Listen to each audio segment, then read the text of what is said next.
এখানে বলা হচ্ছে একটি সমবাহু ত্রিভুজের প্রত্যেকটি বাহুর দৈর্ঘ্য। তার আগে আমাকে জানতে হবে সমবাহু ত্রিভুজ কাকে বলে। সমবাহু ত্রিভুজ বলতে বুঝতেছি আমরা যে ত্রিভুজের তিনটা বাহু সমান। আমি এখানে একটা ত্রিভুজ আঁক করছি, এই ত্রিভুজগুলোর প্রত্যেকটা বাহুই সমান। তার মানে এই বাহুটা যদি কাল এ হয়, এটাও এ, এটাও এ। এখন দেখো, একটি সমবাহু ত্রিভুজের প্রত্যেকটি বাহুর দৈর্ঘ্য 2 মিটার বাড়ে। একটা ত্রিভুজ আছে, এই ত্রিভুজের প্রত্যেকটা বাহুর মান 2 মিটার করে বেড়ে যায়, তাহলে তার একটা ক্ষেত্রফল বেড়ে যাবে। সেই ক্ষেত্রফলটা কত? 6√3 বর্গমিটার। তার মানে আমার যে একটা ত্রিভুজ দেওয়া আছে, এই বাহুগুলোর মান যদি 2 মিটার করে বেড়ে যায়, তাহলে এই জায়গাটার ক্ষেত্রফল বেড়ে যাচ্ছে না? আর এই ক্ষেত্রফলটা হচ্ছে কত? 6√3 বর্গমিটার। এবং ত্রিভুজটির বাহুর দৈর্ঘ্য নির্ণয় করো। তাহলে চলো আমরা অঙ্কের দিকে যাই। মনে করি যেহেতু এই সমবাহু ত্রিভুজটার কোনো বাহুর মান দেওয়া নেই, সেহেতু আমাকে বেসিক কনসেপ্ট ধরে কাজ করতে হবে, মূল সূত্র ধরে। তাহলে মনে করি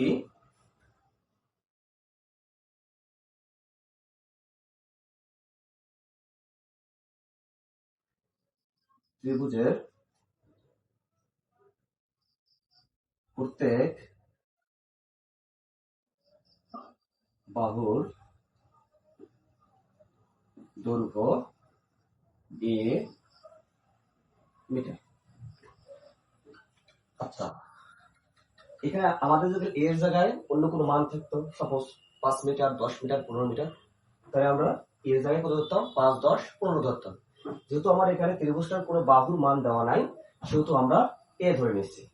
তাহলে একটি সমবাহু ত্রিভুজ যেহেতু বাহুর দৈর্ঘ্য আছে, তাহলে তার একটা ক্ষেত্রফল পাবো না? সেই ক্ষেত্রফল হচ্ছে কি বলতো? আমরা জানি সমবাহু ত্রিভুজের ক্ষেত্রফল হচ্ছে √3/4 বাহু স্কয়ার বা এ স্কয়ার। এ বলতে হচ্ছে কি বলতো? বাহু। আচ্ছা, অতএব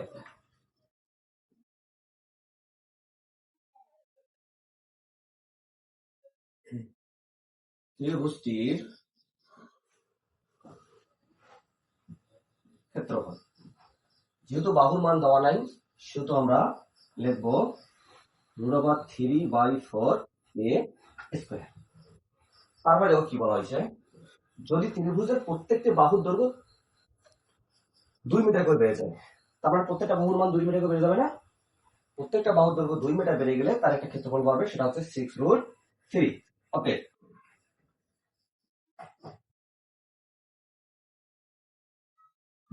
প্রত্যেক বাহুর দৈর্ঘ্য 2 মিটার বেড়ে যাবে।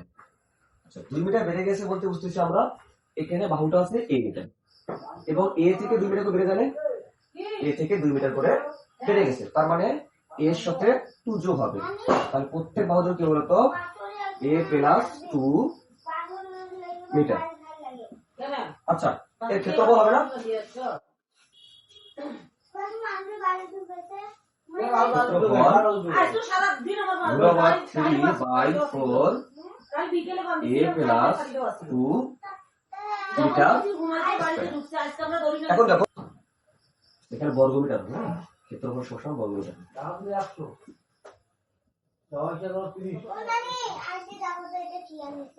বর্গ মিটার। তাহলে এখন দেখো, আমরা এখানে দুইটা ক্ষেত্রফল পাই।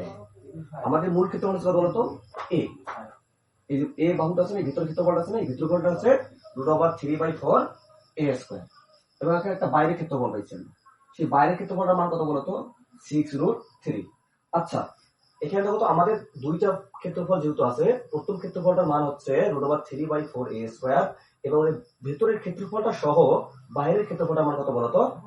√3/4 ব্র্যাকেট a + 2 ব্র্যাকেট ক্লোজ করার পর a স্কয়ার বর্গমিটার।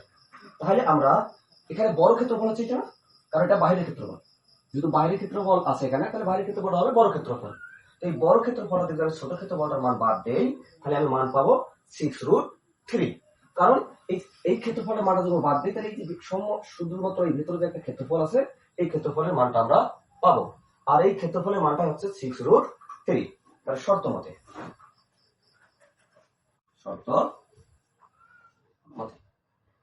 দেখো, √3/4 a + 2 হোল স্কয়ার মাইনাস, মানে আমরা বড় ক্ষেত্রফলটা থেকে ছোট ক্ষেত্রফলটাকে বিয়োগ দেব। তাহলে √3/4 a স্কয়ার।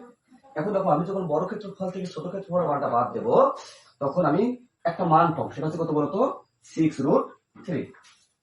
6√3। এখন দেখো তো, আমরা এখানে দুইটা রাশি পাচ্ছি। প্রথম রাশি থেকে যদি আমি √3/4 এবং দ্বিতীয় রাশি থেকে √3/4 কমন নেই, তাহলে কি হয় দেখো, √3/4 আমি কমন নিলাম, তাহলে এখানে কি দিতেছে বলতো? a + 2 তারপর whole square minus a square সমান সমান 6√3। আচ্ছা, সাপোজ এটা তো a আর 2টাকে আমি ধরলাম b, তাহলে a + b হোল স্কয়ার সূত্র হয় না? আমরা জানি a + b হোল স্কয়ার সূত্র a square plus 2ab plus b square. তার মানে এটা দেখো তো, এটা হচ্ছে a আর bটা হচ্ছে 2টা হচ্ছে b, তাহলে a + b হোল স্কয়ার সূত্র করে। তাহলে √3/4টাকে আমি ঠিক রাখলাম,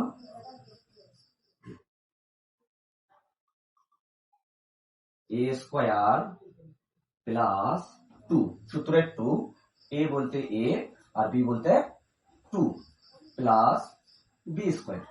তাহলে a square plus 2ab plus b square minus a square আছে না, আমি a স্কয়ারটা দিয়ে দিলাম। তাহলে আমি কি পাচ্ছি দেখো তো, সেকেন্ড ব্র্যাকেট দেওয়ার প্রয়োজন নেই, ফার্স্ট ব্র্যাকেট দিলেই হয়ে যাবে। সমান কত হচ্ছে বলতো? 6√3। এখানে প্লাস a স্কয়ার এবং মাইনাস a স্কয়ার কাটা যায়, তো কাটি দেওয়ার নিয়ম নেই, তবু আমি কেটে দিচ্ছি আপনাদের বোঝার সুবিধার জন্য। তাহলে এখানে √3/4 থাকতেছে না? আচ্ছা দেখো, √3/4 এখানে কোনটা কি আকারে আছে? এখানে ভাগ আকারে আছে। এখানে যদি কোনো কিছু ভাগ আকারে থাকে, তাহলে সমান সমান, এখানে বাম পক্ষে যদি ডান পক্ষে নিয়ে যাবো, বাম পক্ষে যদি কোনো কিছু ভাগ আকারে থাকে, ডান পক্ষে সেটা গেলে গুণ হয়ে যায়। কি হয়ে যায়? গুণ হয়ে যায়। তাহলে আমি √3 ঠিক রাখলাম, এখানে 2 দুগুণা 4a প্লাস 2 এর উপর 2 দুগুণা 4 সমান সমান 6√3 গুণিত 4। এখন দেখো, এখানে 4টা পুরো রাশিটার সাথে গুণাকার আছে না? এদের যদি গুণাকার থাকে, তাহলে আমি যদি বাম পক্ষ থেকে ডান পক্ষে নিয়ে যাই, সেটা হয়ে যায় ভাগ।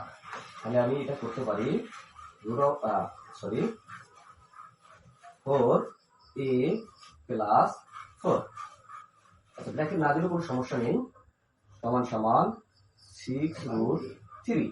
আচ্ছা, আমি 4টাকে একটু সামনে দিই, তাহলে আমাদের একটু সুবিধা হবে। 4 গুণিত 6√3 বাই √3। আচ্ছা দেখো, উপরে √3 এবং নিচে √3 কাটা, তাহলে 3 এর সাথে কত হচ্ছে? 4 6 24। এখানে হচ্ছে আমাদের কত? 4 6 24। তাহলে 4a সমান 4a প্লাস 4 সমান সমান 24। এখন দেখো, এই 4টা কি আছে? এখানে যোগ আছে। আচ্ছা, বাম পক্ষে যদি কোনো একটা সংখ্যা যোগ আকারে থাকে, সেটা ডান পক্ষে গেলে কি হবে? সেটা হয়ে যাবে বিয়োগ। তাহলে এখন দেখো, 4a সমান সমান 24 বিয়োগ 4। তাহলে এখন দেখো, আমি যদি 24 থেকে 4 বাদ দিতে কত পাবো?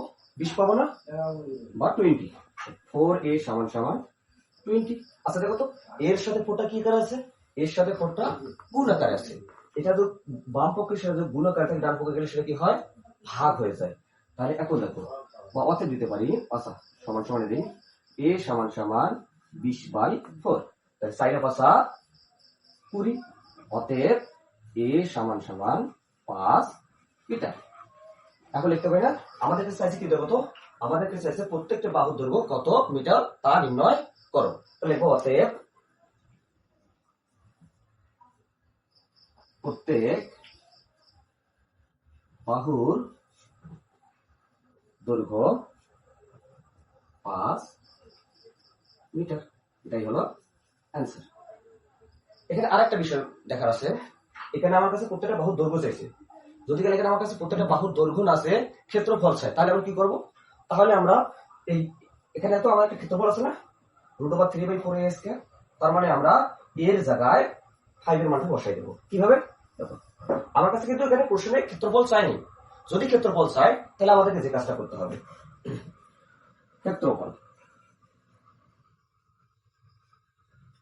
√3/4 এর মান কত? 5 পাইনি আমরা, এখানে আমরা 5টা বসাই দেবো। তারপর এরপর স্কয়ার দেওয়া ছিল না, দেখো এরপর স্কয়ার দেওয়া ছিল, তাহলে 5 এর স্কয়ার দিয়ে দিলাম। তাহলে কত হচ্ছে? √3/4 5 এর স্কয়ার কত? 5 5 25। এখন দেখো আমাকে কি করতে বলতো, √3 এর সাথে 25টাকে গুণ করে দিতে হবে। √3 গুণিত 25 ভাগ 4, ভাগ করার পর আমরা একটা মান পাবো। এখন আমার কাছে ক্যালকুলেটর নাই এই মুহূর্তে। ভাগ করার পর আমরা একটা মান পাবো, সেই মানটা হবে তার কি বলতো, ক্ষেত্রফল। আচ্ছা, এখান থেকে আমাদের আবার পরিসীমা চাইতে পারে। কি চাইতে পারে বলতো? পরিসীমা। এখন যদি আমার এখানে পরিসীমা চাই, তাহলে দেখো তো পরিসীমা বলতে আমরা কি বুঝি বলতো? পরিসীমা বলতে বুঝতেছি এই যে চতুর্থ সাইডটা, সাপোজ আমরা একটা জমিকে, সেই জমিটা কি রকম বলতো? ত্রিভুজ আকৃতি। একটা ত্রিভুজ আকৃতির জমিকে যদি আমরা কোনো বেড়া দিয়ে ঘিরতে চাই, তাহলে একটা জায়গার প্রয়োজন হবে না? কতটুকু বেড়া লাগতেছে প্রয়োজন হবে না? এই বেড়াটাই হচ্ছে মূলত কি? পরিসীমা। ঠিক যদি কাল তোমাদেরকে পরিসীমা বের করতে বলা হয়, তাহলে পরিসীমার সূত্র দেবে কি বলতো? যেহেতু 3টা বাহু আছে, তাহলে 3a, তাহলে 3 গুণিত 5 3 5 15 মিটার। তাহলে পরিসীমা কত বলতো? 15 মিটার। আশা করি আপনারা বুঝতে পারছেন। আর যদি কেউ বুঝে থাকেন তাহলে অবশ্যই আমার চ্যানেলটিকে সাবস্ক্রাইব করবেন, পেজটাকে ফলো করবেন এবং শেয়ার করে দিবেন। আর আপনাদের যদি কোনো টপিকের সমস্যা থাকে অবশ্যই কমেন্ট করে জানাবেন। আসসালামু আলাইকুম।